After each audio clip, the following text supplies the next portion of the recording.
হাকিম লোকমান খুব সুন্দর মানুষ ছিলেন না, কালো মানুষ ছিলেন, বেটে মানুষ ছিলেন, ঠোঁট মোটা ছিল, দাঁত বের হয়ে যায়, চোখ ছোট, পাউরের লাইনের মতো ফাড়া ফাড়া, ছোট মানুষ। কিন্তু আল্লাহ তাকে এত সম্মান দিয়েছে, তার জবানের কথাগুলাকে কোরআনের ভিতরে তার নামে সূরা দিয়া তার জবানের কথাগুলাকে কোরআনের আয়াত বানিয়ে দিয়েছেন। কান সুবহানাল্লাহ। কি বলতে চাই বুঝো, বাড়িতে নিয়ে যাও। কি বলি? এই হাকিম লোকমান সন্তানদেরকে বসাইয়া নসিহত করলেন, সুন্দর সুন্দর কথা বললেন। যেটা আমার উদ্দেশ্য না, একটা সন্তান দাঁড়িয়ে গিয়েছে আর বলতেছে, আব্বা জান আপনি তো নসিহত করলেন, সব মানি, কিন্তু দুনিয়ার জমিনে আমার ব্যবসা করে খাওয়া লাগবে, আমি ব্যবসা করতে চাই। হাকিম লোকমান বলছেন, বাবারে ব্যবসা করতে গেলে তো টাকা লাগবে, আমার কাছে তোমাকে দেওয়ার মতো কোনো টাকা নাই। সন্তান বলছে, আব্বা জান বেশি টাকা চাই না, ৩-৪ হাজার টাকা দিলে হবে। হাকিম লোকমান বলছেন, সন্তান তাহলে শোনো, আমার কাছে নগদ কোনো টাকা নাই, আমার এক বন্ধু আছে, তার কাছে আমি ৩,০০০ অথবা ৩,০০০ দিনার অথবা ৩,০০০ দিরহাম পাই ঋণ।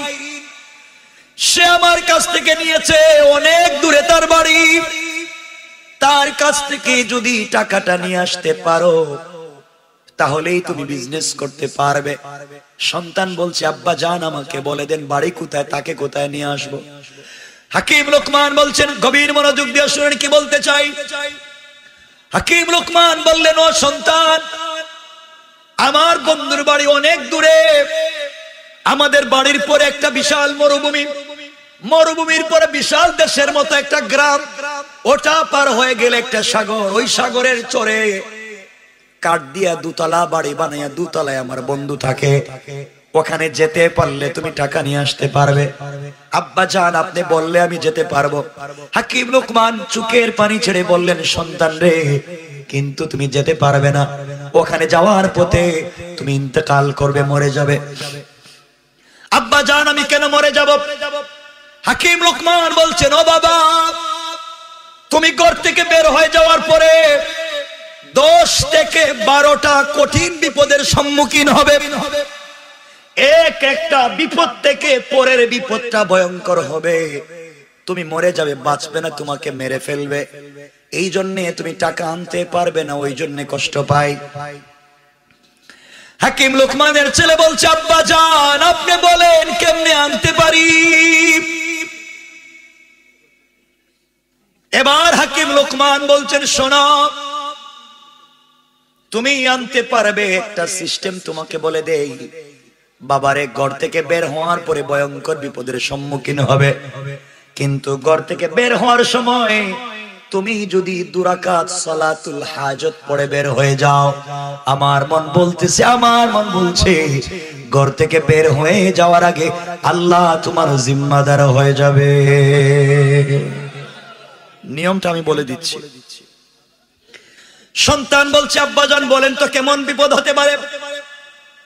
হাকিম লোকমান বলছেন, সন্তান রে, ঘর থেকে বের হয়ে যাওয়ার সময় তুমি ব্যাগের ভিতরে যাওয়ার সময় পর্যাপ্ত পরিমাণ খাবার নিবা, সাথে পানির বোতলও নিয়ে যাইবা। বাবা যাওয়ার সময়, ঘর থেকে বের হওয়ার সময় 2 রাকাত সালাতুল হাজত পড়বা। ঘর থেকে বের হয়ে যাওয়ার পরে দীর্ঘ পথ চলবার পরে সামনে গেলে বিশাল বড় একটা মরুভূমি পাইবা। এই মরুভূমিতে হাঁটতে হাঁটতে তোমার পায়ের চামড়া পর্যন্ত জ্বলে যাবে, শরীর থেকে রক্ত ঝরবে, তোমার জিহ্বা শুকিয়ে যাবে, কলিজা শুকিয়ে যাবে, পানি পান করার প্রয়োজন পড়বে। এমন সময় বাবারে কোথাও তুমি পানি পাবা না। তোমার ব্যাগের ভিতরে যে বোতল আছে, ওই বোতলের পানি পান করবার জন্য তুমি বের করবা। বের করে দেখবা বোতলের পানি দাউ দাউ করে আগুনের মতো উতরায়। এই পানি পান করলে তুমি মরে যাইবা। ও সন্তান, তোমার জিহ্বা বের হয়ে যায়, তোমার কলিজা ফেটে যায়, শরীর থেকে রক্ত ঝরে যায়, বোতলের পানি গরম হয়ে আগুনের মতো হয়ে গিয়েছে, পান করা যাবে না। এমন সময় তোমার মরে যাওয়ার সম্ভাবনা আছে। ওই সময় তুমি মনে করে 2 রাকাত সালাতুল হাজত পড়ে নিবা।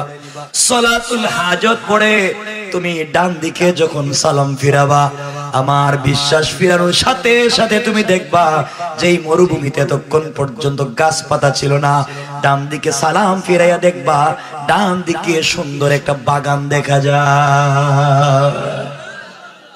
সুবহানাল্লাহ। তো আসতে বললেন। ও বাবা তুমি শোনো, ওই সময় তুমি ওই জঙ্গলের ভিতরে প্রবেশ করবা, বিশাল বড় বড় বাঘ ভাল্লুক জীব জন্তু আছে, ওরা তোমাকে আক্রমণ করে খেয়ে ফেলতে পারে। ওই সময় আবার তুমি 2 রাকাত সালাতুল হাজত পড়বা। পড়ার কারণে যেই হিংস্র জন্তুগুলা তোমাকে আঘাত করবার কথা ছিল, ওরা তোমাকে আঘাত না করে সারা রাত পাহারাদারি করবে। বাবারে তোমার পানির প্রয়োজন হবে, পানি পান করা লাগবে। আবার তুমি 2 রাকাত সালাতুল হাজত পড়বা, সালাম ফিরিয়ে দেখবা এই জঙ্গলের ভিতরে 2টা পাথরের চিপা থেকে ঝর্ণার মতো ঠান্ডা পানি গড়াইয়া পড়তেছে। তুমি পানিগুলা ইচ্ছে মতো পান করবা, এরপরে বোতল থেকে গরম পানি ফেলে দিয়ে ঠান্ডা পানি ভরবা। সফরে যাওয়ার জন্য যা যা প্রয়োজন ওখান থেকে নিবা। বাবারে এত ক্লান্ত থাকবার পরে তুমি যখন ঠান্ডা পানি পান করবা, পানি পান করবার কারণে তোমার মধ্যে ক্লান্তি আসবে, নিদ্রা আসবে, ঘুম চাইবে, ঘুমাতে চাইবে, চাইবে না? বাবারে তোমার ক্লান্তি আসবে, কিন্তু খবরদার জঙ্গলের ভিতরে ঘুমাইও না। ঘুমালে তুমি ঘুম থেকে উঠতে পারবে না, ঘুমেই মরে যাবে। আব্বা জান তাইলে আমি কি করব? আমার তো ঘুমের প্রয়োজন হবে। হাকিম লুকমান বলছেন, সন্তান রে, আবার তুমি জঙ্গল থেকে বের হবা, আবার 2 রাকাত সালাতুল হাজত পড়বা, পরে বাম দিকে সালাম ফিরাবা। সালাম ফিরাইয়া দেখবা যেই মরুভূমিতে গাছপালা নাই, ওই মরুভূমির মধ্যে ওখানে বট গাছের মতো একটা বড় গাছ দেখা যায়। বাবারে তোমার মন চাইবে একটা গাছের গোড়ায় গিয়ে তুমি বিশ্রাম নেওয়ার জন্য, কিন্তু খবরদার বলে দিচ্ছি এই গাছের গোড়ায় গেলেই তুমি মরে যাবে, আর ফিরবে না। আব্বা জান তাইলে আমি কি করব? আমার তো বিশ্রামের প্রয়োজন হবে, কোথায় বিশ্রাম নিব? হাকিম লোকমান বলছেন, আবার 2 রাকাত সালাতুল হাজত পড়বা। এরপরে সালাম ফিরানোর পরে গাছের গোড়ার দিকে তাকাবা। গাছের গোড়ার দিকে তাকাইয়া দেখবা গাছের গোড়ার মধ্যে মাথায় সুন্দর পাগড়ি, মুখে সাদা দাড়ি, শরীরে সাদা পোশাক, একজন মুরব্বী বসে আছে। মুরব্বী ডাকলে তুমি যাইও না, গেলেই তোমাকে মেরে ফেলবে। কিন্তু বাবারে ওই মুরব্বী যদি আমার নাম ধরে ডাকে আর বলে, হাকিম লোকমানের ছেলেরে আমার কাছে আসো, তাহলে তুমি বুঝবা ও আমাকে চিনে। আমার নাম ধরে ডাক দিলে তুমি তার কাছে যাইবা, এরপরে তুমি বলবা তুমি ঘুমাতে চাও। ওই ব্যক্তি যদি তার রানের উপরে মাথা রেখে তোমাকে ঘুমাতে দেয়, তাহলেই তুমি ঘুমাইবা। আমার মন বলছে বিপদ হবে না। এছাড়া তুমি গাছের গোড়ায় গেলে মরে যাবার বাঁচবা না। হাকিম লোকমানের ছেলেকে তিনি বলতেন, শোনে বাবা, এরপরে যদি তুমি বেঁচে যাও, ওই মুরব্বির কারণে তুমি যদি বেঁচে যাও, ঘুম থেকে উঠে গেলে আবার সফর শুরু করবা, সামনে ভয়ঙ্কর ভয়ঙ্কর বিপদ আছে। একা একা সফর করবা না, যাওয়ার সময় চেষ্টা করবা ওই মুরব্বিকে সাথে নিয়ে যাওয়ার।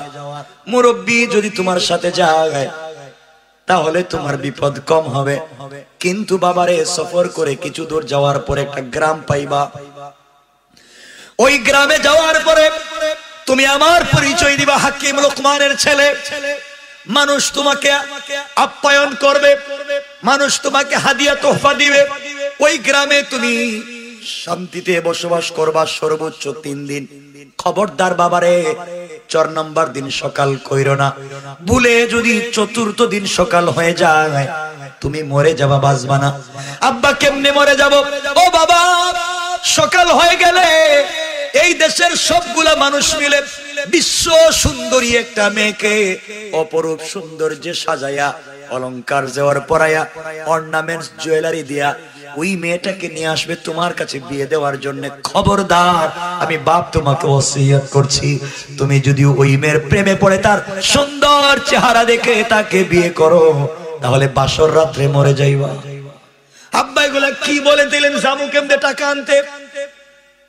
বুঝতেছেন আমার কথা? ও বাবা, তুমি চলার পথে যত বিপদে পড়ো, সকল জায়গায় 2 রাকাত সালাতুল হাজত পড়বা। আর মুরব্বিরে যদি সাথে নিয়ে যেতে পারো, তার পরামর্শ নিবা। বাবারে, তুমি যদি গ্রাম থেকে বেঁচে যেতে পারো, সামনে গেলে বিশাল বড় সাগর দেখবা। ওই সাগরের পারে আমার বন্ধু দুতলা বাড়িতে থাকে। কথা হলো, তার কাছ থেকে টাকা আনতে হলে তার বাড়িতে 1 রাত্রে থাকতে হয়। আর যেই ব্যক্তি রাত্রবেলা থাকে, সকালবেলা লাশ হয়ে যায়, সে টাকা পয়সা দেয় না, মেরে ফেলে। আমার ভয় হচ্ছে তুমি যদি ওখানে যাও মরে যাবে, কেমনে টাকা আনবে? আব্বা তাইলে যাব কেন? বাবারে, ওই জায়গায় গিয়ে যদি 2 রাকাত সালাতুল হাজত পড়ো আর মুরব্বিকে সাথে রাখতে পারো, আমার মন বলছে তোমার বিপদ হবে না। কোন সুবহানাল্লাহ, আল্লাহু আকবার। অসুবিধা হচ্ছে? এবার সন্তান বলছে, আব্বা জান আমি কি সফর শুরু করব? কথাগুলো দিল দিয়ে শুনেন। হাকিম লুকমানের ছেলে ঘর থেকে বের হয়ে যাবেন, রেডি হয়ে গেলেন, ব্যাগ গুছালেন, পানি ভরলেন। ঘর থেকে বের হয়ে যাওয়ার সময় 2 রাকাত সালাতুল হাজত পড়লেন আর আল্লাহর কাছে বলছেন, আল্লাহ তাআলা বের হয়ে যায়, 2 রাকাত নামাজ পড়ে বের হয়ে যায়, সমূহ বিপদের সম্ভাবনা আছে, তুমি আমাকে বাঁচাইয়া দিও। সংক্ষেপ করে বলি, দীর্ঘ পথ চলতে লাগলেন। চলতে চলতে সামনে যাওয়ার পরে বিশাল বড়, বাবার ওসিয়ত মতো বিশাল বড় একটা মরুভূমি দেখা যায়। হাকিম লোকমানের ছেলে মরুভূমিতে যখন সফর শুরু করলেন, দীর্ঘ পথ চলবার পরে তার ক্লান্তি চলে আসলো। পায়ের দিকে তাকায়া দেখেন জুতা ছিঁড়ে, চামড়া ছিঁড়ে গিয়ে রক্ত পড়তেছে, কলিজা শুকিয়ে গিয়েছে, জিহ্বা দিয়ে আর কথা বের হয় না। মনে পড়েছে পানি পান করা লাগবে। এবার ব্যাগ খুলে বোতল বের করেছেন, হাত দেওয়া যায় না। বোতলের ভিতর থেকে ধোঁয়া বের হয়, আগুনের মতো ধোঁয়া। বাবার ওসিয়ত তো মিলে গিয়েছে, বাবা তো তাই বলছেন। এখন কি করব? এখানে তো কিছু নেই, আমি তো মরে যাব। হাকিম লোকমানের ছেলে 2 রাকাত সালাতুল হাজত পড়লেন, ডান দিকে সালাম ফিরালেন। সালাম ফিরিয়ে দেখেন, তিনি যখন নামাজ পড়ে ডান দিকে সালাম ফিরালেন, সালাম ফিরানোর সাথে সাথে দেখা যায় সুন্দর একটা জঙ্গল আর বাগান দেখা যায়। সুবহানাল্লাহ, তো আসতে বললেন। বাবার কথাগুলো মিলে যাচ্ছে। তিনি জঙ্গলের ভিতরে পৌঁছে গেলেন। বাঘ ভাল্লুক থেকে বাঁচবার জন্য 2 রাকাত সালাতুল হাজত পড়লেন। হঠাৎ করে তাকায়া দেখেন 2টা পাথরের চিপা থেকে সুন্দর করে ঝর্ণার মতো ঠান্ডা পানি পড়ে যায়। পানিগুলা তিনি পান করলেন। বোতলের ভিতরে পর্যাপ্ত পরিমাণ পানি নিলেন। শরীরে ক্লান্তি চলে আসছে, যেন ঘুমিয়ে পড়ে যাবেন। আবার তিনি 2 রাকাত সালাতুল হাজত পড়লেন। সালাতুল হাজত পড়ে সালাম ফিরালেন। সালাম ফিরিয়ে তিনি দেখেন সুন্দর মরুভূমির মধ্যখানে বট গাছের মতো বড় গাছ দেখা যায়। মন চাইলো এই গাছের গোড়ায় তিনি বিশ্রাম নেবেন, দৌড়াতে শুরু করলেন। কাছে যাওয়ার পরে মনে পড়েছে আব্বা জান বলে দিয়েছেন, এই গাছের গোড়ায় যদি বিশ্রাম করি আমি মরে যাব, বাঁচবো না। তিনি হাঁটতে পারতেছেন না ঘুমের কারণে। বাবার ওসিয়ত মনে পড়েছে, বাবা বলেছেন বিপদে পড়ে গেলে কি করতে হবে? নাই, সবাই বলেন 2 রাকাত সালাতুল হাজত পড়তে হবে। হাকিম লোকমানের ছেলে আবার 2 রাকাত সালাতুল হাজত পড়লেন, সালাম ফিরালেন। তাকায়া দেখে গাছের গোড়ায় সুন্দর লেবাস কাটবার কারণে পুরা বডি কালো হয়ে গিয়েছে। এই মুরব্বি চিন্তা করলেন, আমি বলেছি আমার রানের উপরে মাথা রেখে ঘুমালে তার কোনো ক্ষতি হবে না, এত বড় ক্ষতি হয়ে গেল, আমি কি জবাব দিব? তিনি সাপটাকে ধরলেন, যেই জায়গায় দংশন করে বিষ দিয়েছে ওখানে মুখ লাগাইয়া বলেন ওখান থেকে বিষ নিয়ে যা। সাপ আবার বিষ নিয়ে গেল। হাকিম লোকমানের ছেলের জ্ঞান ফিরল, তিনি ঘুমে মুরব্বী সাপটাকে দুই টুকরা করলেন, লেজের অংশটাকে হাকিম লোকমানের ছেলের মাথার কাছে ফেলে দিলেন, মাথার অংশটাকে লোকমান হাকিমের ছেলের ব্যাগের ভিতরে ঢুকাইয়া দিলেন। কিছু বুঝতেছেন আপনারা? কি ঘুমায় গেছে নাকি? আরে বাবা, আমি তো বলতেছি ঘটনা কেন বলতেছি, লিখে দিচ্ছি। হুজুর ধারাবাহিক একটা কাহিনী বলেন, অনুরোধ করতেছি এই যে কর্তৃপক্ষ, এজন্য নিয়ে আসছি। কই তাহলে তো তাদের কথাটা রাইখা দিই। এই যে কাগজ দিস, কষ্ট হচ্ছে, অসুবিধা হয়। আমার বন্ধুগণ কথাগুলো শুনেন, কি বলতে চাই। ঘুম ভেঙে গেল, ঘুম থেকে উঠে গেলেন, মুরব্বীকে বললেন আঙ্কেল আমি চলে যাই, আমি অনেক দূরে যাওয়া লাগবে। হঠাৎ মনে পড়েছে বাবা বলেছেন রাস্তায় চলার পথে বিপদ কমবে না বাড়বে? সবাই বলে, আবার বলেন। তিনি বললেন ও আঙ্কেল আপনি কি আমার সঙ্গে সফরে যেতে পারবেন? মুরব্বী বললেন তুমি যদি নিয়ে যাও আমার আপত্তি নাই। এবার মুরব্বী কিনে সফর শুরু করলেন। কথাগুলো এখন শুনেন কি বলতে চাই। দীর্ঘ পথ দুজন সফর করলেন। কিছু দূর যাওয়ার পরে গ্রাম পাইলেন। গ্রামে ঢুকে তিনি পরিচয় দিলেন আমি হাকিম লোকমানের ছেলে। সবাই তাকে আদর আপ্যায়ন করলো। 3 দিন থাকলেন। সংক্ষেপ কথা, ভুলে গিয়েছেন বাপ যে বলেছেন চতুর্থ দিন সকাল করা যাবে না, কিন্তু হাকিম লোকমানের ছেলে ভুলে গেলেন চতুর্থ দিন সকাল হয়ে গিয়েছে। হঠাৎ তাকে দেখেন পুরো এলাকার মানুষ মিলে একটা বিশ্ব সুন্দরী মেয়েকে সাজাইয়া পালকিতে করে তার সামনে নিয়ে এসেছে, আর বলছে লোকমান হাকিমের ছেলে রে, তোমার বাপের সঙ্গে আমাদের সম্পর্ক ছিল, তুমি এসেছো, তুমি আমাদের গ্রামের এই মেয়েটাকে বিয়ে করানো চেয়ে তোমাকে যেতে দিব না। তিনি আশ্চর্য হয়ে গেলেন। বাবা তো বলছেন বিয়ে করলে, আসতে কইলেন যে বিয়ে করলে মত। তিনি বললেন না আমি বিয়ে করব না। তাকায়া দেখেন পৃথিবীতে এমন সুন্দরী মেয়ে আছে তিনি দেখেন নাই জীবনে। চিন্তা করলেন আমি বিয়ে না করলে তার একজন করবে। এত সুন্দরী মেয়েকে বিয়ে না করে আমি কেমনে যাই? বড় হুজুরের ছেলে। আবার চিন্তা করলেন বাপ বলেছেন বিয়ে করলে বিপদ আছে না নাই। একদিকে বাবার ওসিয়ত, আরেকদিকে মনের লোভ। আমরা হইলে আমরা তো বাঘটা মেরে নিয়ে গেল। দেখে কি করবেন? একদিকে বাবার ওসিয়ত, আরেকদিকে মনের লোভ। এই মেয়েকে স্ত্রী হিসাবে কে না চায়? তিনি মুখ দিয়া বললেন আমি বিয়ে করব না। মনে মনে বললেন বাপ যদি না বলতো বিয়ে করতাম। কিছুক্ষণ পরে সবাই যখন মেয়েটাকে নিয়ে বসে আছে, হাকিম লোকমানের ছেলে চিন্তা করতেছেন কি করবেন। তিনি বলে ফেলবেন বিয়ে করতে রাজি। আবার চিন্তা করলেন বাপ বলেছেন বিয়ে করলে বাসর রাত্রে। সবাই বলে। হঠাৎ মনে পড়েছে বাবা বলেছেন এমন বিপদে পড়ে গেলে 2 রাকাত নামাজ পড়ো আর মুরব্বির কাছ থেকে পরামর্শ নাও। হাকিম লোকমানের ছেলে 2 রাকাত সালাতুল হাজত পড়লেন। মুরব্বিকে বলেন আঙ্কেল বাপ তো বলছেন মেয়েকে বিয়ে করলে মরে যাব, কিন্তু আপনি দেখেন তো আপনি তো বুড়া মানুষ, আপনি কি বুঝেন এগুলা? এই মেয়েটাকে কি আমি ফেলে রেখে যেতে পারি? তিনি বললেন কি চাও কো হুজুর, মরিয়ার বাসি বিয়েতে রাজি। মুরব্বি বলছেন বাবারে তোমার বাপ কি বলেছে আমাকে বলো। হাকিম লোকমানের ছেলে বলছেন হুজুর আমার বাপ বলেছে বিয়ে করলে বিপদ, কিন্তু বিপদ থেকে বাঁচবার জন্য নামাজ পড়তে হবে, আর বিপদে পড়ে গেলে আপনার পরামর্শ নিতে হবে। এখন আপনি বলেন তো কি করব? মুরব্বি বললেন বাবা তুমি বলো তো তোমার মন কি চায়? হুজুর মরিয়ার বাসি বিয়া তো একটাই, করেই নেই। মুরব্বি বললেন মন যদি চায় বিয়ে করে নাও, আমি কথা দিলাম তোমার ক্ষতি হবে না। আল্লাহু আকবার। হাকিম লোকমানের ছেলে বিয়ে করে ফেললেন বিশ্ব সুন্দরী মেয়েকে, আর বলুন হুজুর বিপদে পড়লে খবর আছে আপনার, আপনি বলছেন বিয়ে করছি। বিয়ে করার পরে সকাল বেলা দুজন গ্রামে হাঁটতে শুরু করলেন। কিছু দূর যাওয়ার পরে তাকাইয়া দেখেন গ্রামের এলাকার আবাল বৃদ্ধ বনিতা, ছেলে মেয়ে নারী পুরুষ ডাইনে বামে পিছন দিক থেকে দৌড়তেছে আর হাসতেছে। তিনি বললেন তোমরা হাসো কেন? আমি তোমাদের দুলাভাই, তোমরা হাসো কেন? এলাকার সবাই বলতেছে হাকিম লোকমানের ছেলে, তোমার বাবা হাকিম, তোমার বাবা বিশেষজ্ঞ একজন জ্ঞানী, তুমি যে এত বোকা আমরা জানতাম না। কয় আমি কি করছি? আপনি যেই মেয়েকে বিয়ে করছেন আজকে রাত্রে মরে যাবেন।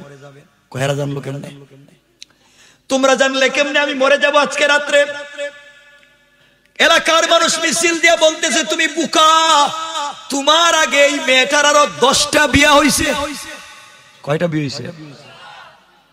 আস্তে কইলেন যে তোমার আগে এই মেয়ের আরো 10টা বিয়ে হইছে। 10টা বিয়ে হওয়ার পরে প্রত্যেকটা স্বামী বাসর রাত্রে মরে গেছে। আমরা চিন্তা করলাম তুমি 11 নম্বর সিরিয়ালে, সুতরাং 10 জন মরছে, তুমি আজকে রাত্রে মরবে।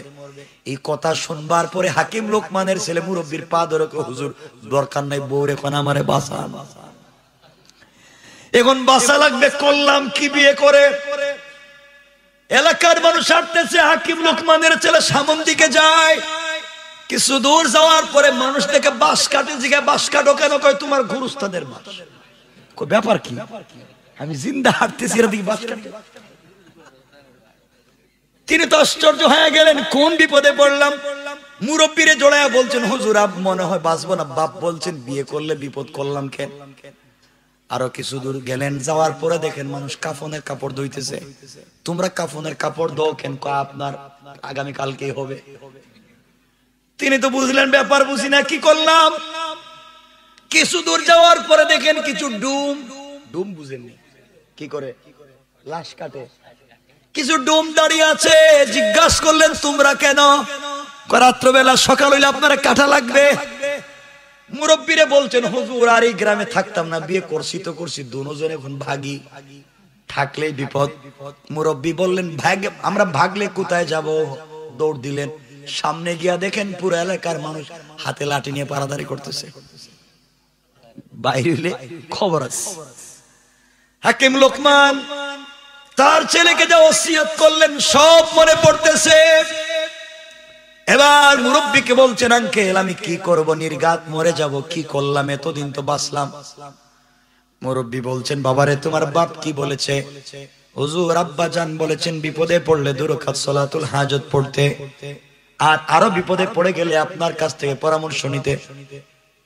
যা হবার হবে। রাত্রবেলা ফুলসজ্জার রাত্রে, বাসর রাত্রে স্ত্রীকে সাজাইয়া যখন বাসর ঘরে রাখা হয়েছে, হাকিম লোকমানের ছেলেকে বলা হইল আপনি যান। হাকিম লোকমানের ছেলে মুরব্বীরে জোড়ায় কয়, হুজুর আমি একা গিয়ে কি মরবো নাকি? আপনি আমার সাথে আসেন। কিছু বুঝতেছেন না? মুরব্বী বলছেন, বাবারে তুমি কোন বিপদের কথা বলতেছো? তুমি আমারে মারতে চাইতেছো? তুমি যাও। কয় হুজুর আমি না, এখানে আমি গেলে তো মরেই যাব। মুরব্বী বললেন, বাবা আমি তোমাকে কিছু কথা বলে দেব, আমার মন বলছে তোমার কিছু হবে না। হুজুর বলেন। মুরব্বী বললেন, বাবারে তুমি শোনো, তুমি যখন ফুলসজ্জার রাত্রে স্ত্রীর ঘরে যাইবা, ওই স্ত্রী তোমার সঙ্গে মেলামেশা করবার জন্য পাগল হয়ে যাবে। খবরদার তুমি মেলামেশা কইরো না, কথাবার্তা বলতে থাকবে।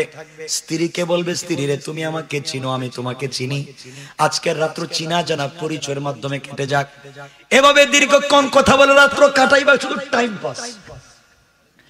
দীর্ঘ সময় হয়ে গেলে স্ত্রী যখন পিড়াপিড়ি করবে, তুমি বলবে, স্ত্রী আমার পেটে ব্যথা হচ্ছে, ইস্তেঞ্জার দরকার, ওয়াশরুমে যাওয়া লাগবে।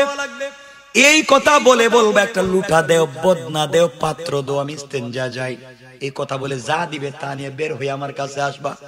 হাকিম লোকমানের ছেলে কাঁদতেছে আর কইতেছে, হুজুর এই সময় যদি না পাই, এর ভিতরে যদি ফিডানো শুরু করে দেয়, এই সময়ের ভিতরে যদি আমারে মেরে ফেলে, তাহলে আপনি আমারে কি বলতেছেন? মুরব্বী বলেন, আমার মন বলতেছে এতটুকুন সময় কিছু হবে না।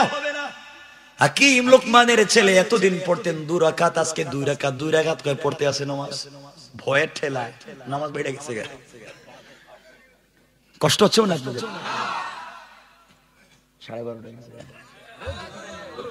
আর না, আমি কি কম, আমি কই লম্বা করবো না, আমি কিছু হঠাৎ রেখে দেব। আমার বন্ধুগণ কথাগুলো শুনেন।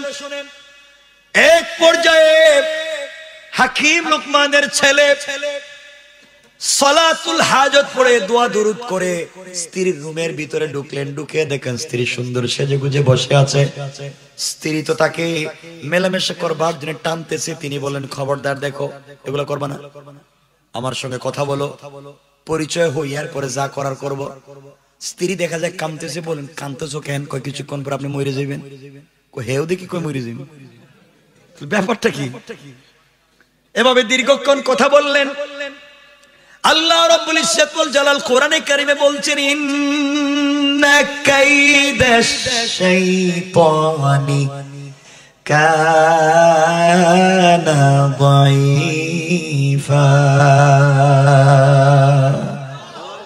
আমার আল্লাহ বললেন, দুনিয়ার মানুষেরা অন্যায় অনাচার করে, বেঈমানেরা যত কৌশল করে, সবগুলা কৌশল আমি আল্লাহর কাছে মশা মাছির চাইতে আরো বেশি দুর্বল। কোন ঠিক কিনা? এই জন্য এই দুনিয়ার জমিনে কিছু লোক দিনটাকে ফু দিয়ে নিভাইয়া দিতে চায়।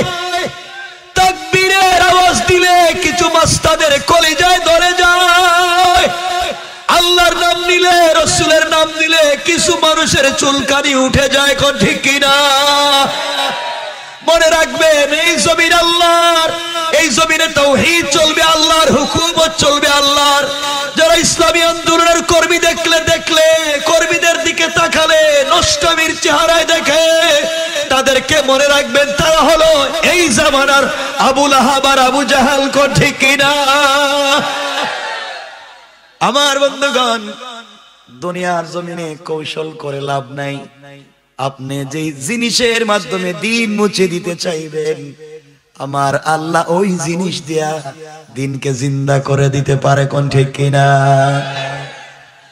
এজন্য আমার আল্লাহ কোরআনে কারিমে বলছেন, আমার আল্লাহ বললেন, ওয়া মাকারু ওয়া মাকারাল্লাহ ওয়াল্লাহু খায়রুল মাকিরিন।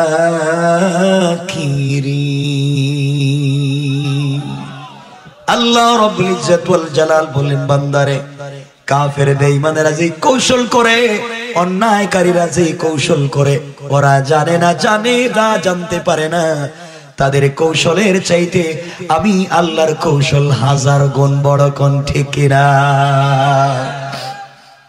আমার ভাইরা, এক পর্যায়ে হাকিম লুকমানের ছেলে স্ত্রীর কাছে বললেন, স্ত্রী রে, আমার পেটে একটু ব্যথা হচ্ছে, আমাকে ওয়াশরুমে যাওয়া লাগবে, ইস্তিনজার জন্য যাওয়া লাগবে, তুমি আমাকে একটা লুটা দাও, একটা বদনা দাও, একটা পাত্র দাও, আমি ওয়াশরুম থেকে আসি। স্ত্রী বলল, দেখেন, আপনি এগুলা বলে বলে কেন রাত্র কাটাচ্ছেন? হাকিম লুকমানের ছেলে বলেন, বাঁচলে মেলামেশা করব। সুবহানাল্লাহ বললেন না? কি করলে? সবাই বলেন না? সবাই বলতেছে মইরেই যাবো। বদনা যখন স্ত্রী দিছে, দরজা খুলে একদম হুজুরের কাছে এসে বদনারাকে বলছে, হুজুর পায়ে ধরি, প্রথমবার বাচ্চি, দ্বিতীয়বার পাঠাইয়েন না। মুরব্বী বললেন, বাবারে যাও ওযু করে আসো। হাকিম লুকমানের ছেলে ওযু করতে গেলেন, এদিকে মুরব্বী বদনা খুললেন, বদনার মুখ খুললেন। হাকিম লুকমানের ছেলের বস্তা খুললেন, বস্তার ভিতরে অর্ধেক সাপ আসেনি। ঘুমায় গেছেন মনে হয়? একটু হাত দেখান, কারা কারা ঘুমাইছেন? ওরে আল্লাহ, আরে হাত উঠে দিয়ে ঘুমায়, এটা কোন বাংলাদেশে?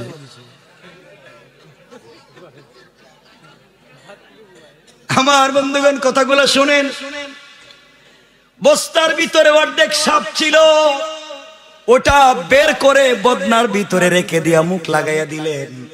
হাকিম লুকমানের ছেলে আসলেন, মুরব্বী ডেকে ডেকে বলছেন, বাবা এবার বদনা নিয়ে তুমি যাও। হুজুর আবার যাইতাম না। যাও, এবার গেলে তো মনে মেরেই ফেলাইব। মুরব্বী বললেন, এবার যাও। স্ত্রী গেলে তোমাকে জ্বালাতন করবে, পিড়াপিড়ি করবে মেলামেশার জন্য। তুমি বলে দিও আমি 100% রাজি, কিন্তু আমার শর্ত আছে। হুজুর কি কইতাম শর্ত? শর্ত হলো স্ত্রীকে বলবো তোমার সাথে মেলামেশা করব, শর্ত হলো মেলামেশার আগে এই বদনার মধ্যে তোমাকে প্রস্রাব করা লাগবে। স্ত্রী যদি রাজি হয়ে যায় আর প্রস্রাব করে বদনা নিয়েই দিবা দৌড়। হুজুর এগুলা দৌড়াদৌড়ির ভিতরেই তো মেরে ফেলাইতে পারে। হুজুর বললেন এই কাজগুলা করো, এরপরে যা করা লাগে আমি করব। এবার হাকিম লোকমানের ছেলে ভিতরে গেলেন, স্ত্রী বলছে স্বামীর এবার কি? হাকিম লোকমানের ছেলে বলেন সব মানি, আপনি যা বলছেন মানি, কিন্তু এই বদনায় প্রস্রাব করা লাগবে। আপনারা বদনাই তো না, আর কিচ্ছু কন। স্ত্রী কয় এটা তো ঠিক কথা বলে, ঠিক 100% ঠিক। হাকিম লোকমানের ছেলের কথা, স্ত্রী বদনায় প্রস্রাব করলেন। মুরব্বী বলে দিয়েছেন প্রস্রাব করলে দৌড় দিয়া বদনা নিয়ে আমার কাছে আসবা। স্ত্রী যখন প্রস্রাব করেছে বদনার মুখটা লাগাইয়া দৌড় দিয়া হাকিম লোকমানের ছেলে নিয়ে আসলেন মুরব্বীর কাছে। হুজুর এবার কি, আর কি করা লাগবে বলেন? আমার তো ভিতরে পানি নাই, শুধু বড় খতমের দোয়া পড়তেছি, কোন সময় জানি মরে যাই। মুরব্বী বললেন বদনাটা উল্টাও। হাকিম লোকমানের ছেলে বদনা উল্টালেন। কি আশ্চর্য কারবার! বদনা উল্টানোর সাথে সাথে দেখা যায় একটা অর্ধেক সাপ, আরো বিষাক্ত কালো কালো দুটা সাপ ছোট ছোট দেখা যায়। হাকিম লোকমানের ছেলে চিৎকার করে বলছেন হুজুর এটা কি? মুরব্বী বললেন বাবারে, তোমাকে গাছে, যখন তুমি গাছের গোড়ায় বিশ্রাম নিচ্ছিলে, তোমাকে সাপে কাটছিল, তোমাকে বলছিলাম অর্ধেক সাপ ফেলে দিয়েছিলাম, অর্ধেক তোমার ব্যাগের ভিতরে রাখছিলাম। হুজুর এই ব্যাগ কি আমার কান্দে ছিল নাকি? কছিল তো। এই ব্যাগের ভিতরে অর্ধেক সাপ ছিল, ওইটা হচ্ছে ওই অর্ধেক সাপ, আর এই ছোট ছোট দুইটা সাপ হচ্ছে দীর্ঘ একটা ঘটনা হায়াতুল হায়াওয়ানে এসেছে। তোমার স্ত্রীর পেটের ভিতরে যে কোনো লাইনে যে কোনো কারণে দুটা সাপের জন্ম হয়েছে। আর পৃথিবীতে সব থেকে ঘৃণিত হিংসুক প্রাণী হলো দুইটা, একটা হলো কুকুর, আরেকটা কুকুর দেখবেন নিজে তো খায় না, আরেকটা খাইতে গেলে হেরে দৌড়ে লিয়ে যায়, নিজে খায় না, ঠিক আছে না, দৌড়ায়। সাপ, তিনি বললেন দেখো ওই সাপ, এই সাপ হচ্ছে হিংসুক প্রাণী। তোমার স্ত্রী যখন এই বদনার মুখে বসে প্রস্রাব করতে চাইছিল, তখন তার ভিতরে দুইটা সাপ তাকায় দেখে নিচে আরেকটা সাপ, তাদের হিংসা হলো। ওই হিংসার টেলায় মারামারি করে নেমে গেছে। ওই দুটা সাপ নেমে আসছে। এই হলো তিনটা। হুজুর বেয়াদবি মাফ করবেন, আমি আর এই গ্রামে থাকতাম না, এখন ভাগমু। কি ওয়াজ করতেছেন? এই হলো সাপ। এখন কোনো টেনশন নাই, তোমার স্ত্রীর কোনো সমস্যা নাই, মেলামেশা করো, কিছুই হবে না, তুমি মরবে না। হুজুর আর থাকতে পারে কার নাই? তার পেটের ভিতরে সাপ ছিল, তার আগের স্বামীগুলো তার সঙ্গে যখন মেলামেশা করতে গিয়েছে এই সাপ দংশন করেছে, কেটেছে, এই জন্য তারা মরে গিয়েছে, তুমি আর মরবে না।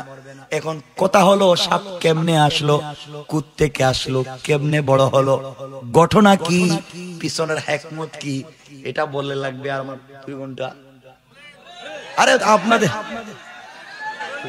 আরে না, আমি তো 10 মিনিটে শেষ করে দেব, 1 মিনিট। আরে শুনেন, আপনারা না গেলে নাই, আপনারা জানেন না তো আমি কোত্থেকে আসছি, অনেক কষ্ট, আর অনেক দূরে যাবেন। শুনেন, বলেন বলেন, ফজরের নামাজ তো একজনও পড়বেন না। আরে জানা আছে আমার, এই অলিদেরকে আমি চিনি না মনে হইতেছে, আমি কি উগান্ডার থেকে আসছি মনে হয়? এই দেশের মানুষ সারা রাত জিকির করে, ফজরের নামাজে একটাও থাকে না, এই দেশের পাবলিক। এজন্য আমার কথাগুলো শুনেন। মুরব্বী বলছেন বাবারে, তোমার স্ত্রীর পেটে আর কোন বিষাক্ত সাপ নাই, যাও। এখন কথা হলো সাপ কেমনে আসলো, কেমনে বড় হইলো, হিকমত কি, কেন আসলো, এটা আমরা রাখলাম। আরে শুনেন না, বলেন, বললে তো কাজ হবে না, আমাকে বলতে দিতে হবে। কয়টা হইছে রাত? আমার বন্ধুগণ কথাগুলা বুঝেন কি বলতে চাই। মুরব্বী বললেন বাবা যাও, এখন যাও, স্ত্রীর সাথে মেলামেশা করো, কিছু হবে না। হাকিম লোকমানের ছেলে গেলেন, স্ত্রী ডাক দিয়ে বলছে স্বামীরে, বেয়াদবি হলে মাফ করবেন, আমার আগে 10টা বিয়ে হয়েছে, একটা স্বামীও বাঁচে নাই, কারো খিদমাত আমি করতে পারি নাই, আজকের রাত্রে তুমি মরে যাবে, আমার বড় কষ্ট হচ্ছে। হাকিম লোকমানের ছেলে বলেন কি বলে মরে যাব? 2 রাকাত সালাতুল হাজত পড়লেন, স্ত্রীর সাথে মেলামেশা করলেন, রাত্র বেলা দুজন ঘুমাইয়া গেলেন, এক একজন এক এক দিকে ঘুমাইয়া গিয়েছেন, কারো কোনো খবর নাই।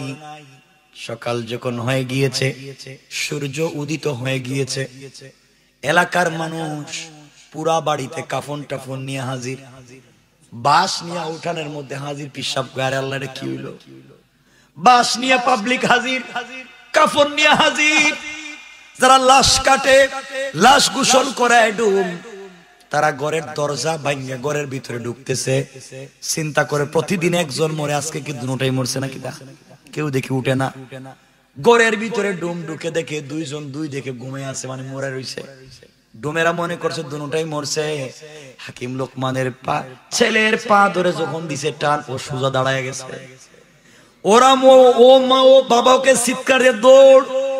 পাবলিক তোমরা দৌড়াও কেন? বলি এটা হাকিম লোকমানের ছেলে, এটা জিন্নাত, এটা মানুষের, এটা ভূত, এটা মরে নাই আজকে রাত্রে। পাবলিক কি কও? মনে পাবলিকও দিছে দৌড়, পুরো এলাকার মানুষ দৌড়। হাকিম লোকমানের ছেলে উঠলেন, স্ত্রীও উঠলো, স্ত্রী উঠে দেখে স্বামী মরে নাই, হেও দিছে দৌড়। 10 জন মরছে, এ মরলো না কেন? এখন কেউ আর আশেপাশে আসে না। হাকিম লোকমানের ছেলে মুরব্বীর কাছে গেলেন, গিয়ে বললেন, বাবা আমি তো ঠিক আছি, কিন্তু গ্রামের মানুষ দেখেন একটাও নাই, সব ভাগতেছে, এখন কি করা যায়? পুরা গ্রামের মানুষকে মূল বক্তব্য বুঝালেন, লম্বা হওয়ার জন্য আমি সেদিকে যাচ্ছি না, লম্বা হয়ে যাবে। মূল বক্তব্য বুঝালেন। তারা বললেন, কেন মানুষ মরে যেত আর আজকে কেন মরল না? বুঝাইয়া সবাই যখন মানলো, স্ত্রীকে রেখে দিয়া হাকিম লোকমানের ছেলে মুরব্বীকে বলছেন, আঙ্কেল বিয়া তো উদ্দেশ্য ছিল না, উদ্দেশ্য হচ্ছে এত কষ্ট করে আসছি কেন? টাকা কেন? বিয়ে করেই বিপদ, সব যখন ঠিক আছে চলেন টাকা আনতে যাই। এখানে আরো ঘটনা ঘটছে, গ্রামের মানুষকে কেমনে বুঝালেন, বউরে কেমনে বুঝালেন, বউ তো মানতেই চায় না। 10 জন মরছে, আপনি মরলেন না কেন? শেষ পর্যন্ত সফর করতে করতে সাগরের পারে পৌঁছে গেলেন। ওখানে গিয়া বললেন, আমি হাকিম লোকমানের ছেলে, আমার বাপ আপনার কাছে টাকা পায়, টাকা দেন। মুরব্বী বলতেছে, বাবারে টাকা নিতে হলে আমার কাছে এক রাত্র থাকা লাগে। হাকিম লোকমানের ছেলে বললেন, থাকতে আপত্তি নাই। রাত্রবেলা এই মুরব্বী আর তার 2 সন্তান দুতলার 2 রুমে থাকে।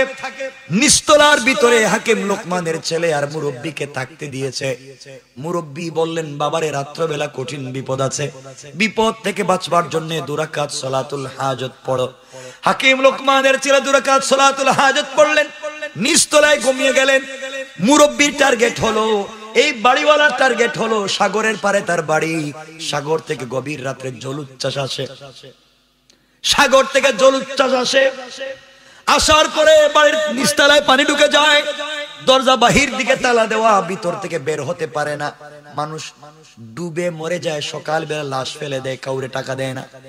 মুরব্বী যখন দেখলেন জলুচ্ছ্বাস আসতেছে আসতেছে, এমন সময় হাকিম লোকমানের ছেলেকে ঘুম থেকে উঠালেন আর বললেন, বাবা উঠো, এই ঘরের ভিতরে থাকলে বিপদ হবে। ঠাস করে দরজা খুললেন আর দোতলায় গেলেন। দোতলায় গিয়া মুরব্বীর 2 সন্তানের রুম, যেটা নক করে বলছেন, বাবা আমি হাকিম লোকমানের ছেলে, তোমার বাবার কাছে এসেছিলাম মুসাফির, কিন্তু নিচতলায় ঘুমাতে পারতেছি না, ভয় হয়। তোমরা যে রুমে ঘুমাও, আমাদের 2 জনকে যদি একটা জায়গায় জায়গা করে দাও, আজকে রাত্র কাটাইয়া দেই। মুরব্বীর 2 ছেলে বলছে, আপনি হাকিম লোকমানের ছেলে, আপনাকে সম্মান দিলাম, আপনারা 2 জন আমাদের 2 ভাইয়ের বিছানায় ঘুমান, আমরা 2 ভাই গেলাম নিচতলায়। কোন তলায়? তারা 2 ভাই গেছে নিচতলায় ঘুমাইতে। বাহির দিকে দরজা তালা দেওয়া, ভিতরে ঢুকছে, জলোচ্ছ্বাস আসছে, নিচতলায় পানি ঢুকছে, 2 জন মরেই শেষ। সকালবেলা মুরব্বী চিন্তা করতেছে, আহারে হাকিম লোকমানের ছেলেটা মইরা গেল, টাকা নিতে আইসা দরজা খুলে দেখে তার নিজের ছেলে। এটা কার কৌশল? কথা বলেন। আপনি যাকে মারবার জন্য শয়তানি নাফরমানি ষড়যন্ত্র করবেন, মিথ্যা জিনিস তার বিরুদ্ধে ছড়াবেন, আল্লাহ তাআলা চাইলে ওই জায়গায় আপনাকে, আপনার ছেলে মেয়েকে, আপনার পরিবারকে ফেলে দিতে পারে। কোন ঠিক না? সাবধান আমার বান্দাগান। মুরব্বী আফসোস করে, হারে ছেলেও গেলে টাকাও দেওয়া লাগবে, দুইজন ঘুম থেকে উঠে বলছে আঙ্কেল ঘুম থেকে উঠে গেছি, মরলাম না, টাকাটা দেন। চিন্তা করলে টাকাও গেল, ছেলেও। কথা বলেন না কেন? এবার টাকা নিয়ে শুরু করলেন সংক্ষেপ। টাকা নিয়ে দুজন সফর শুরু করলেন। দীর্ঘ পথ আসবার পরে এবার মুরব্বী ডাক দিয়া বলছেন, বাবারে এতক্ষণ পর্যন্ত সফর করলাম, তোমাকে আমি সাপোর্ট দিলাম, বিপদ আপদ থেকে বাঁচাবার চেষ্টা করলাম, এবার বলো না, এবার বলো আমি তোমাকে তো সহযোগিতা করছি, আমাকে কি দিবা, তুমি কি নিবা, সবকিছু আলাদা আলাদা করো, ভাগ করো। এবার হাকিম লোকমানের ছেলে চিন্তা করলেন যদি সব জায়গায় ভাগ চায় তাহলে বউরও তো ভাগ চাইতে পারে, ঠিক না?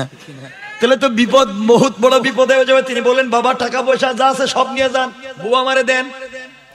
মুরব্বী বললেন বাবারে তোমার সফর ছিল উদ্দেশ্য টাকা, এখন তুমি বউ নিয়ে যাইতে চাও, টাকা আমারে দিতে চাও, আমার টাকা লাগবে না, তুমি টাকাও নিয়ে যাও, বউও নিয়ে যাও। হাকিম লোকমানের ছেলে বলছেন আঙ্কেল কিন্তু এতক্ষণ আপনি সফর করলেন আমার সঙ্গে, কে আপনি, আপনার পরিচয় বা কি, আপনার নাম ঠিকানা কি আমি জানি না। মুরব্বী বললেন তোমার বাবার কাছে আমার সালাম পৌঁছে দিও। ও বাবা আপনার নাম ঠিকানা কি বলবো বাবার কাছে? এবার তিনি বলতে লাগলেন শোনো হাকিম লোকমানের ছেলে, ও বাবা শোনো, আমি দুনিয়ার সাধারণ কোন পাবলিক না, দুনিয়ার সাধারণ কোন মানুষ না। তুমি যখন ঘর থেকে বের হওয়ার সময় 2 রাকাত সালাতুল হাজত পড়েছো, আল্লাহ পাক হাদিসে কুদসিতে বলেছেন যারা 2 রাকাত সালাতুল হাজত পড়ে বের হয়ে যায়, রব তার রহমতের ফেরেশতাদের মধ্য থেকে একজন ফেরেশতা তার সিকিউরিটির ব্যবস্থা করে দেয়। ও যুবক তুমি যখন ঘর থেকে বের হওয়ার সময় 2 রাকাত সালাতুল হাজত পড়ে বের হয়েছো, তখন আল্লাহ তোমার সিকিউরিটির জন্য একজন ফেরেশতা নিযুক্ত করেছে। তোমার বাবার দোয়ার বদৌলতে আল্লাহ আমাকে মানুষের সুরত ধরাইয়া দিয়েছে। আমি দুনিয়ার সাধারণ কোন মানুষ না, আমি হলাম তোমার সালাতুল হাজতের বরকতে আমি তোমার সিকিউরিটি, আল্লাহর রহমতের একজন ফেরেশতা। ও বাবা পৃথিবীর যুগে যুগে কোন মানুষ যদি সালাতুল হাজত পড়ে পৃথিবীর কেউ তার ক্ষতি করতে পারবে না। 2 রাকাত নামাজ পড়ে যদি বের হয়ে যায় কেউ তার ক্ষতি করতে পারবে না। কেমনে পারবে না? 1 মিনিটে বুঝিয়ে মূল ঘটনা শেষ করে দিই। সালাতুল হাজত পড়লে কেমনে ক্ষতি হবে না বুঝেন? আমার নবী আখিরি জামানার পয়গম্বর সরকারে কায়নাত দু জাহানের সরদার রাসূল পাক সাল্লাল্লাহু আলাইহি সাল্লাম ঘটনা বলছি না, 1 মিনিট বলছি শোনেন। নবীজি যেদিন হিজরত করে মক্কা থেকে মদিনায় যাবেন, ওই দিন রাত্রিবেলা জিবরিল আমিন এসে বলছেন ইয়া রাসূলুল্লাহ হিজরত করেন ইয়াসরিবের দিকে, মদিনার দিকে। আমার নবীজি ঘুম থেকে উঠলেন, ওযু করলেন, তিনিও 2 রাকাত সালাতুল হাজত পড়লেন। সালাতুল হাজত পড়ে ঘর থেকে বের হয়ে যাবেন, হঠাৎ করে কানে শুনতে পেলেন কাফের বেঈমানেরা ঘরের চতুর্দিক বেষ্টন করে রেখে দিয়েছে, নেজা নিয়া, তীর নিয়া, বল্লম নিয়া ঘর থেকে বের হলে নবীজিকে মেরে ফেলবে। আল্লাহর কাছে ডাক দিয়া বলছেন আল্লাহ তাআলা আপনি আমাকে সফর করে বের হয়ে যেতে বললেন, আমি কোথায় যাব? ঘর থেকে বের হলে কাফেররা আমাকে মেরে ফেলবে। আল্লাহ পাক ডাক দিয়া বললেন বন্ধুরে তুমি 2 রাকাত সালাতুল হাজত পড়ে আমার কোরআন তিলাওয়াত করে বের হওয়ার দায়িত্ব তোমার, আর গোটা কাফেরদের থেকে হেফাজতের জিম্মাদার স্বয়ং আমি আল্লাহ। আমার নবীজি যখন আল্লাহর উপরে ভরসা করে হাতের মধ্যে কঙ্কর নিয়ে নিক্ষেপ করলেন, সামনের দিকে সালাতুল হাজত পড়লেন আর কোরআন থেকে তেলাওয়াত করলেন, সামনের দিকে নিক্ষেপ করলেন। আমার বন্ধুগণ যে কথা বলতে চাই, সামনের দিকে মারলেন, তাকায়া দেখেন ডাইনে বামে পিছনে সকল দিকের কাফেরদের চোখে পৌঁছে গেল। তিনি চিন্তা করলেন মারলাম সামনের দিকে গেল, দেখে চতুর্দিকে ব্যাপার কি। নবীজি হিজরত করে মদিনায় পৌঁছে গেলেন। একদিন আল্লাহ বললেন বন্ধু ওই দিন মারলা একদিকে, চতুর্দিকের কাফেরদের চোখে কেমনে গেল? আমার নবীজি বলেন আল্লাহ আপনি জানেন কেমনে গেল। এবার আল্লাহ জবাব দিলেন বন্ধু শোনো, ওয়ামা রামাইতা ইযা রামাইতা ওয়ালাকিন্নাল্লাহা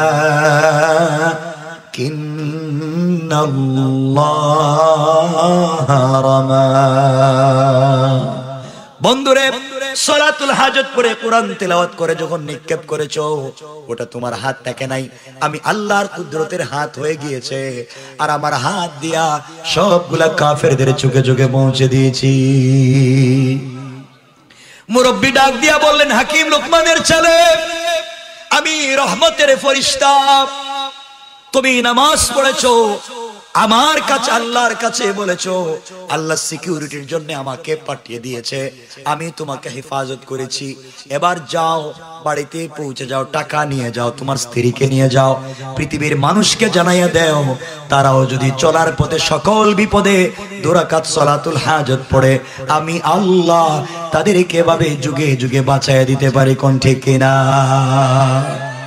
এই নামাজ পড়বেন, প্রথম রাকাতে সূরা ফাতিহার পরে কুল ইয়া আইয়ুহাল কাফিরুন, দ্বিতীয় রাকাতে সূরা ফাতিহার পরে কুল হুয়াল্লাহু আহাদ পড়ে আপনি আপনার মনের কথাগুলা রুকুতে সিজদায় আপনি বলবেন, রুকুতে সিজদায় আপনি বলবেন, দোয়া কবুল করে দিবেন কে? সুতরাং আসুন, এখন হাকিম লোকমানের ছেলে মুরব্বির কাছ থেকে কেমনে বিদায় নেবেন, স্ত্রীর কাছে গিয়ে কি বলবেন, টাকা পয়সা নিয়ে কেমনে যাবেন, যাওয়ার পথে আরো কতগুলো বিপদ আছে, কেমনে বাঁচবেন, বাবার কাছ পর্যন্ত কেমনে পৌঁছবেন, এগুলো বহুত লম্বা, সব বাদ।